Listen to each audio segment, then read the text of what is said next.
জোর যার মুল্লুক তার, এই আইন চলে জঙ্গলে, যেখানে যার শক্তি বেশি সেই সর্বে সর্বা। কিন্তু মানুষের বসতি যেখানে গড়ে উঠেছে, যেখানে মানুষ স্কুলে যায়, বই পড়ে, গবেষণা করে, সেখানে কেন জঙ্গলি আইন কায়েম হবে? এমন হঠকারিতা চলবে না। যুক্তরাষ্ট্রকে ইঙ্গিত করে এভাবেই খোঁচা দিলেন চীনের প্রেসিডেন্ট শি জিনপিং। রুশ প্রেসিডেন্ট পুতিনের সঙ্গে বৈঠকের পর যৌথ বিবৃতিতে এই দুই দেশ আরও জানায়, বিশ্বজুড়ে এখন আর এক মেরুকেন্দ্রিক রাজনীতি চলবে না। ঔপনিবেশিক আমলের দিন শেষ। বিশ্বকে নিয়ন্ত্রণের মানসিকতা পরিহার করতে হবে।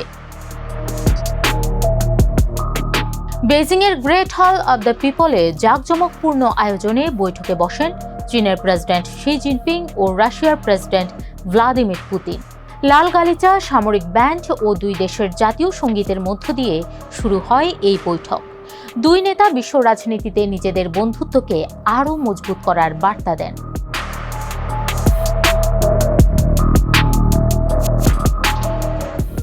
যৌথ ঘোষণায় চীন ও রাশিয়া বলেছে, কিছু দেশ এখনও ঔপনিবেশিক যুগের মানসিকতায় বিশ্বকে একতরফাভাবে নিয়ন্ত্রণ করতে চায়, কিন্তু সেই প্রচেষ্টা ব্যর্থ হয়েছে। একই সঙ্গে তারা সতর্ক করে বলেছে, আন্তর্জাতিক সম্প্রদায় বিভক্ত হয়ে পড়ছে এবং বিশ্ব আবার ল অব দ্য জঙ্গল অর্থাৎ জঙ্গলি আইন বা শক্তির রাজনীতির দিকে ফিরে যাওয়ার ঝুঁকিতে রয়েছে। যৌথ এই ঘোষণায় কোনো দেশের নাম উল্লেখ করা না হলেও এটি যে যুক্তরাষ্ট্রকে ইঙ্গিত করেছে তাতে কোনো সন্দেহ নেই। কারণ অতীতেও চীন ও রাশিয়া বহুবার অভিযোগ করেছে যে ওয়াশিংটন বিশ্বে একচ্ছত্র আধিপত্য বজায় রাখতে চাইছে। এছাড়া ট্রাম্প প্রশাসনের সাম্প্রতিক ভেনেজুয়েলা অভিযান, কিউবা ও গ্রিনল্যান্ড দখল নিয়ে মন্তব্য এবং ইরানের সভ্যতা ধ্বংসের হুঁশিয়ারি তারই প্রমাণ।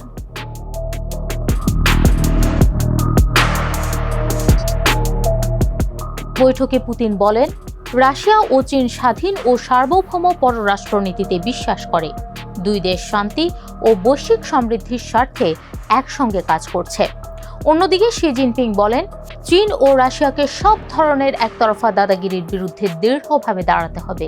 শি আরও বলেন, গত এক শতাব্দীতে বিশ্বে যে বিশাল পরিবর্তন এসেছে তার মধ্যে চীন ও রাশিয়া একটি গুরুত্বপূর্ণ স্থিতিশীল শক্তি হিসেবে কাজ করছে।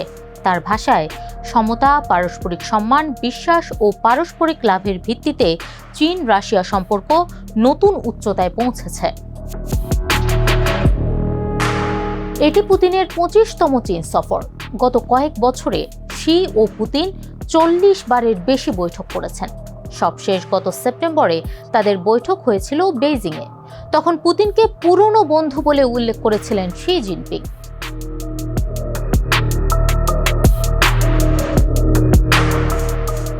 সফরের অন্যতম গুরুত্বপূর্ণ আলোচ্য বিষয় ছিল জ্বালানি সহযোগিতা। ইউক্রেন যুদ্ধের পর ইউরোপের বাজার হারিয়ে রাশিয়া এখন চীনের উপর অনেক বেশি নির্ভরশীল। ফলে রুশ জ্বালানি খাতের জন্য সবচেয়ে বড় ভরসার একটি জায়গা বেইজিং। পুতিন বলেন, জ্বালানি খাত এখন রাশিয়া চীন অর্থনৈতিক সহযোগিতার মূল চালিকা শক্তি। তবে বহুল আলোচিত power of Siberia 2 gas pipeline নিয়ে এখনো চূড়ান্ত অগ্রগতি হয়নি। ক্রেমলিন জানিয়েছে, পাইপলাইন নিয়ে দুই দেশের মধ্যে মৌলিক সমঝোতা হয়েছে, কিন্তু বাস্তবায়নের সময়সূচি নির্ধারণ হয়নি।